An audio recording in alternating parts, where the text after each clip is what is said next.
everyone, welcome to the Adventures of Holly. I did not do a video last week because it's been raining and storming in the Driftless area a lot.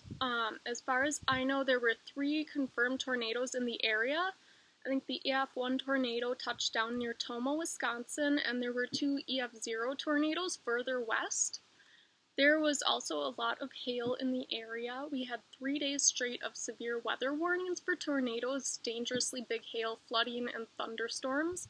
And since then, it's been raining on and off. All of the rivers are extremely high.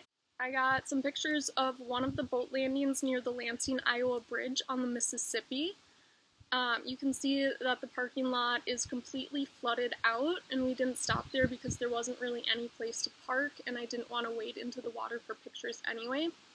And there was actually an area of that road, that's Highway 82, that washed out the other day, and a man did die, so it's actually extremely dangerous right now out there.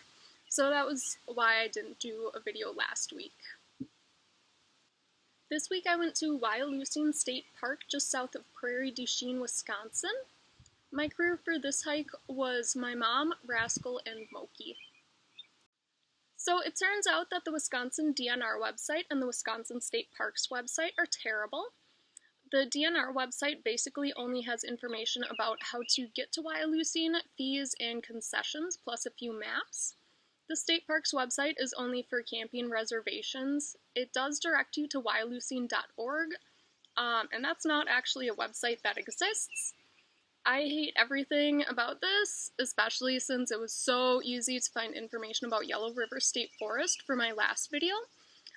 So Wisco needs to get on the Iowa DNR's level. We did get a lot of pamphlets and things when we got to Wyalusing and bought our pass. For an annual pass to all of the Wisconsin state parks, it was $28. I think it was half price for senior citizens, but the age limit on that is 65, so my mom was still a few years away from that discount, and she did not want to lie and say that she's older than she is. From the pamphlets and a little newspapery thing that they gave us, I learned that 2017 is the 100th anniversary of Wyalusing being a state park. Wyalusing is a word from the Muncie, Delaware language and means home of the warrior.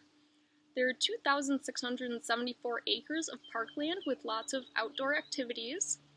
Wyalusing is at the junction of the Wisconsin and Mississippi rivers, so you can go boating and fishing there. And there are kayak and canoe rentals if you forgot yours at home, or there's also a Cabela's just up the road in Prairie du Chien. So if you really wanted to, you could just buy a new canoe or kayak. So we drove up State Park Lane to a parking lot southwest of the Wisconsin Ridge Campground. If you're going camping there, do be aware that the bathrooms are those gross, scary pit toilets. They do have hand sanitizer, but no actual sinks. I'm actually super impressed that they had hand sanitizer dispensers and that they were full. The Wisconsin Ridge Campground does have showers, which we did not check out, but I feel like they must have running water for showers, so they might have real sinks there with soap and everything. And of course, remember when you're camping to buy or gather your firewood locally to prevent spreading insects and diseases. So we obviously brought Rascal and Moky, and if you are bringing a pet, remember that Wisconsin state parks do require pets to be leashed and under control at all times, which you should be doing anyway. Wyalusing does not allow pets in buildings, picnic areas, or the Sugar Maple Nature Trail, so always be aware of where you can and cannot bring your pets. People have been living in the area for about 11,000 years. There are a lot of Indian mounds throughout the park, including effigy mounds, which are shaped like animals. We walked down to Point Lookout, where sentries would keep watch on the rivers, and then we walked along Sentinel Ridge Trail. One thing to remember about hiking in the bluffs is that it can be easy to fall, so be sure to stay away from the ledges, especially after all the rain that we've had. Even if there aren't warning signs or the trails aren't closed, I wouldn't trust that the ground won't fall out from underneath you if you get close to the edge, so always be keeping safety in mind when you're hiking. The newspaper thing that we were given did have a page about the plants and animals in Wyalusing. I was not impressed with the information given. It basically listed all of the standard animals that are everywhere in southeastern Wisconsin and had one sentence saying that there are also rare and endangered birds and plants. So it listed off that there are raccoons and coyotes and hawks and garter snakes and oak trees and didn't list any of the rare and endangered things. So I don't actually know what I should have been looking out for to see what was rare and endangered. And it also did say that timber rattlers are poisonous, so whoever wrote it didn't know the difference between poisonous and venomous. As far as wildlife, what we did see was a hawk that disappeared before we could get a picture.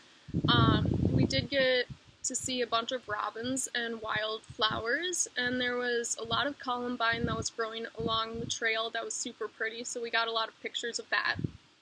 We did not go very far along the trail. We turned around at the Green Cloud picnic area, which again, Rascal and Moky were not allowed in the picnic area, so we stayed on the trail with them. I was hoping to see the hawk again at Point Lookout to get a picture, but it had moved on. One thing I want to do on future hikes is strap my GoPro to Rascal or Moky's harness so I can get their view. So if anyone has advice on how to best do that, leave me a comment down below. And as always, I post all of my pictures on Instagram at Holly Geraldson. You can follow me on there, and of course be sure to subscribe to my channel so you can keep up with all of my adventures.